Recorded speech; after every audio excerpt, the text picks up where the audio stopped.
All right, Giants Nation. So it's almost a year since Daniel Jones tore his ACL, and the regular season's about to start. And as usual, it seems like for the last 3 months, every topic has been about Daniel Jones, and we still have fans asking the question as to why the two backup quarterbacks did better than Daniel Jones last year. Now, some people are very disingenuous, so what they will tell you is that those two quarterbacks are just better than Daniel Jones. But if you look deep down into what happened last year and not just go off your short-term memory, because a lot of y'all forgot what happened last year, you had Joshua Zudo and Evan Neal at tackle. Those guys are not tackles or good tackles. Neal has been a disappointment. That experiment might be over. Tommy DeVito and Tyrod Taylor did not play with the same exact line. This has been a lie that a lot of Giants content creators and fans have been saying even while it was happening. And I was like, how is that even possible if at a certain part of the season you were getting your top blindside tackle back?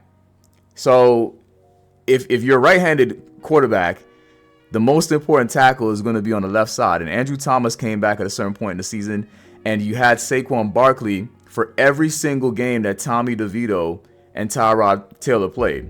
If you go through my videos, I've already explained to you guys that don't like Daniel Jones that if you wanted a new quarterback, then your best bet was to not have Saquon Barkley in those lineups. If you had Saquon Barkley on the bench, like just say he twisted his ankle again, you're in a situation where the Giants are not drafting number 6 and you probably get a new quarterback, which is what a lot of you guys want. I think you guys give Tommy DeVito and Tyrod Taylor too much praise because at the same time, prior to Daniel Jones, getting hurt or even prior to the season starting, a lot of people were saying that Daniel Jones needed Saquon Barkley to be successful. A lot of the Daniel Jones haters were saying that, and you were absolutely right. And instead of just taking the win, you guys now shifted the narrative, and you're like saying like, oh, well, it shouldn't matter that the other two quarterbacks had Saquon Barkley and a slightly different offensive line, which plays slightly better because maybe you got to factor in the fact that Saquon Barkley's back on that roster the way it was constructed last year. Now your arguments is, oh, well, we don't have Saquon Barkley this year, so we shouldn't expect to have a good season because we lost our best player. But you picked up Malik Neighbors, and so your best bet is to keep Malik Neighbors healthy because now he is going to be the top target for the Giants. And when the scouting report comes in, that's who teams will be checking for. Maybe he'll have to earn that respect because he's a rookie. But the team is no longer constructed to where Saquon Barkley is that top guy. And when he plays, the Giants are better. So, when we go back to the individual stats for the quarterbacks, Tommy DeVito and Tyrod Taylor benefited from Barkley being there. So I don't really look into those stats and say that DeVito's better than Daniel Jones because he's not. It's simple. If you don't have Barkley healthy, you don't win games. So this is one of the bullshit narrative that a lot of disingenuous Giants fans like to bring up because you don't like Daniel Jones. It's not because it makes sense. It's because you don't like Daniel Jones. Like, that's all it was. We had Saquon Barkley. That is the difference between the Daniel Jones stats and the other two quarterbacks. If you take Saquon Barkley out there, their stats would be just as bad. So the next fan complains about the fact that other franchises have moved on from their quarterbacks that didn't work out for them, yet the Giants are still with Daniel Jones. He's going in year 6, and I have to wonder if some of you guys are just slow.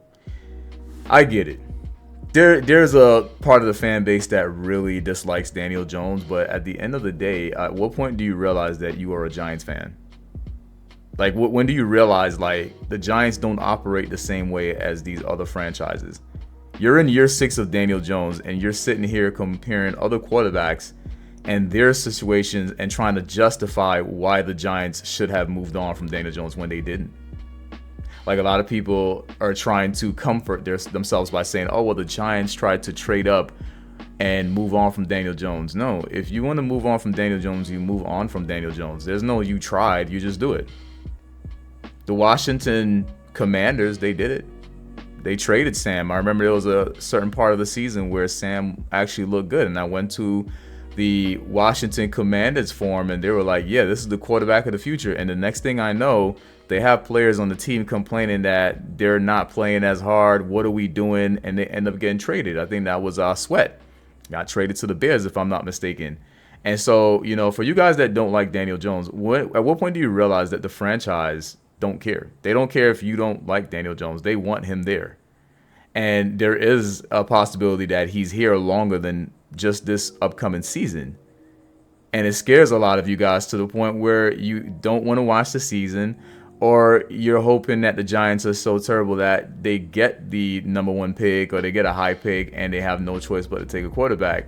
But you just never know with the Giants. I mean, if you're in this predicament of where you from day one did not like Daniel Jones and never thought he was a good quarterback, and yet the Giants went out their way to sign him, which, that's how I felt when he got drafted. I was just like, what did he do that was so special? I'm hearing something about Senior Bowl MVP, and I'm just like, so he's from Duke. Like, that's how I felt when he got drafted, and I'm sure a lot of you guys felt the same way too.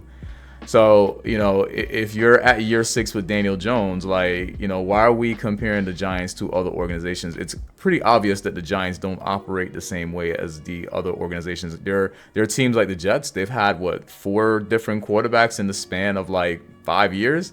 The Giants don't want to be that franchise. And if you're a Giants fan and you're complaining about Daniel Jones and how other teams have moved on, why are you a Giants fan? Like, it's like you're not paying attention to your organization, your owner, the management. Even though it's new management, it seems like they still got the same principle if you've got Daniel Jones in year 6. I just don't understand you guys. Like, it makes no sense to me. Like, you're sitting here trying to use other franchises to justify why he shouldn't be here, but he's here. And when I look back on trading up for Drake May, I've always said that, I thought it was interesting that was a rumor, but looking back at it, it never made sense. What made sense was probably to get rid of Saquon Barkley if you're not going to re-sign him. Especially if you're going to come into the offseason thinking you can lowball him. You should have just got rid of Saquon Barkley, the guy who contributed to a majority of the wins. Like, a lot of people say that Saquon Barkley wasn't a difference maker in terms of dragging the Giants to the playoffs, but he was a difference maker in terms of winning enough games to make it so that the Giants could not get a new quarterback if they wanted to, because I don't think they do. Because if you did, you would just get that new quarterback. And now I kind of see what the Speak panel was saying when they say, hey, if you want a new quarterback, you just go and draft one, which obviously they didn't like JJ McCarthy or Michael Penix, which both guys now have knee issues. So that would have been a bad decision. You got Malik Neighbors, and hey, maybe they do move on from Daniel Jones next year, but there is a chance that they might not. You might get a top pick and end up with Travis Hunter. And then a lot of you guys would be like, oh my God, what did we just do? You just never know with the Giants. I mean, the Giants could have drafted Joe Milton if they wanted another quarterback. Like, just let that sink in for a minute, you guys that don't like Daniel Jones. They could have drafted a quarterback like Joe Milton or Spencer Rattler. So what are we doing here, Giants fans? What are we doing when we have this? So, other teams have moved on. I mean, even Russell Wilson, the man was supposed to sign here, or he came and had a meeting with us, and the Giants literally told him that Daniel Jones is a starter. Like, at what point do y'all start paying attention to what the Giants organization's doing and stop paying attention to Daniel Jones? Like, if he didn't exist, it would be somebody else that you wouldn't like. At what point do you realize that the franchise that you love, they're the problem, not Daniel Jones, because he can't re-sign himself. He can't draft himself. They keep bringing him back. Come on, be smarter than that, guys.